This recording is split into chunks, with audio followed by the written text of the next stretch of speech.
Hello mga kabadis! Welcome to my channel again!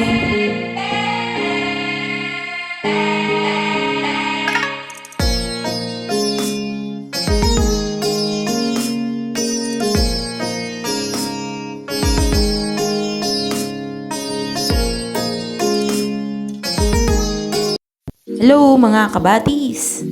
Nakasakay tayo ngayon sa isang jeep at papunta tayo sa flower farm sa Bicol. So ayan, samahin nyo ako guys.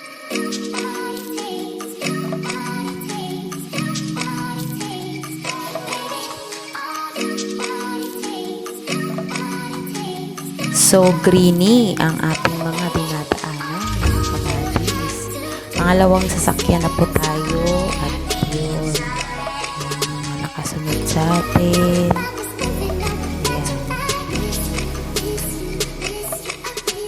Papunta po tayo ngayon sa farm. At ito mga kabadis, lakad ko tayo papunta ng Sky Bridge. Ayan mga kabadis, ingat-ingat lang kasi malalim at mataas ang ating babagsakan kapag tayo ay nalaglag dito sa Sky Bridge kung tawagin nila.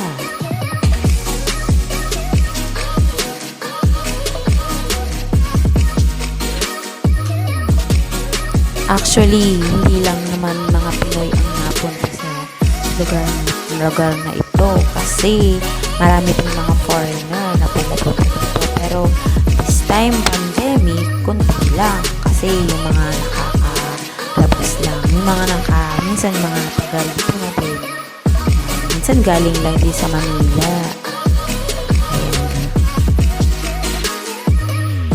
Ayan mga kabadis, makikita nyo. May nauna sa amin ng mga foreigner. Ayan. Daanan namin. Ang ganda dito guys, sobra kasi parang akala mo na sa ibang bansa ka. May mga puno dito as in green siya. Yung nature niya, yung hangin niya, sobrang grabe. So wow. Ayan guys, pag nakatawid kami dyan guys, ang susunod dyan is falls. Ayan, kung makikita nyo naman, ayan naman, diba? Sobrang grabe. Pero mahirap dyan maligo kasi mataas din. So parang makikita mo lang siya, madadaanan mo siya, pwede ka ma-picture. Ayan. Kinunan ko na din tong flower na to. Parang grass lang siya daw dito. Pero para sa akin, parang flower kasi siya. Kasi so ganda naman. Ang puti-puti niya guys. Tapos labas na labas yung color niya sa mga green leaves. So, ayan guys, nandito na tayo ngayon sa flower farm. Ayan. Sinadya ko talagang ipakita yung may-ari, yung marami akong pinanggal dito kasi for privacy nila. Kasi nag-i-import sila ng mga ganitong flower natin dito, punta doon. So, ayun guys. Ayan. Dami niyan guys. Imagine 2 hectares ng mga flower farm at napakaraming species, hindi ko na nakupunan. Ayan guys, ikot ito mga daisy to guys, daisy.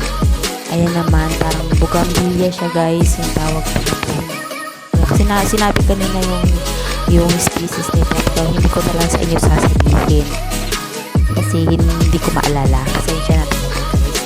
So ayun guys, ito lang yung mag-share ko sa inyo. Ayan, videos, flowers, ayan. Ito guys, yung paggagawa nito is nakita ko doon maraming talaga nakalagay na siya dyan sa parang flower pot yun. Dyan na siya namumulaklak, dyan na rin siya tinatanim. So ang ganda guys, diba? Mamahalin yan guys, mga bulaklak niyan. Ayan guys, oh, parang kala mo ano lang siya. Ayan. Sa sobrang na-amaze ako talaga sa mga nakikita ko. Ayan. Hinawakan na guys. Sobra kasing ganda.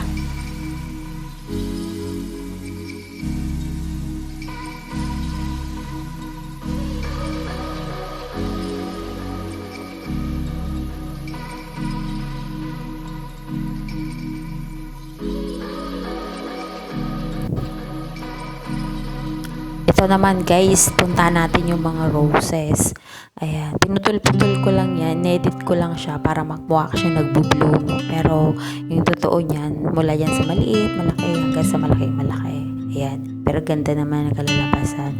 Ay, mayroon din silang ganyan. Ayun, yung pagkakapicture ko lang is sobrang, ayun. Ito naman guys, diba, pink.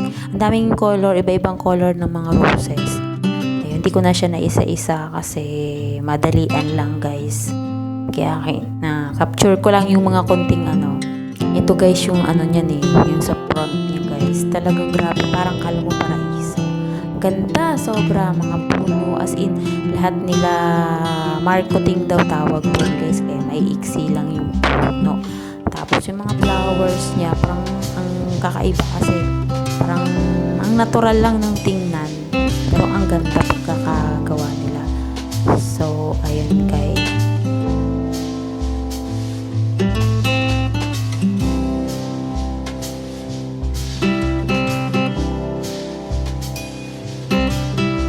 So guys, diba? Color yellow. Ayan, kakaibang flower. Ay, naaktuhan ko na nagdidilig sila ng mga flowers. Ganyan lang daw. Doon sa mga malalaki yung mga flowers. Pero doon sa mga maliliit, katulad yung kanina, yung sprinkler daw yung ginagamit nila. So, ang pagdidilig nila, morning, evening. Ayan, meron din silang mga bakahan. Meron din silang ganyan doon sa pinakadulo. Kinukuha nilang fertilizer yung pups niyan sa mga, ginalagay nila sa mga parang natural. Pero ayun, ang ganda talaga dito guys. Ang bango, grabe, ang saya-saya. Makikita nyo lang to guys, sobrang guys, mayroon tayong mapapanood sa banda doon. Mayroon isang babae, kumukuha sila ng parang bid, ang ganda. Christian, kaya yung background dito mapapansin nyo, Christian siya kasi yung parang nakuha ko lang yung sounds dito.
Thank you guys for watching.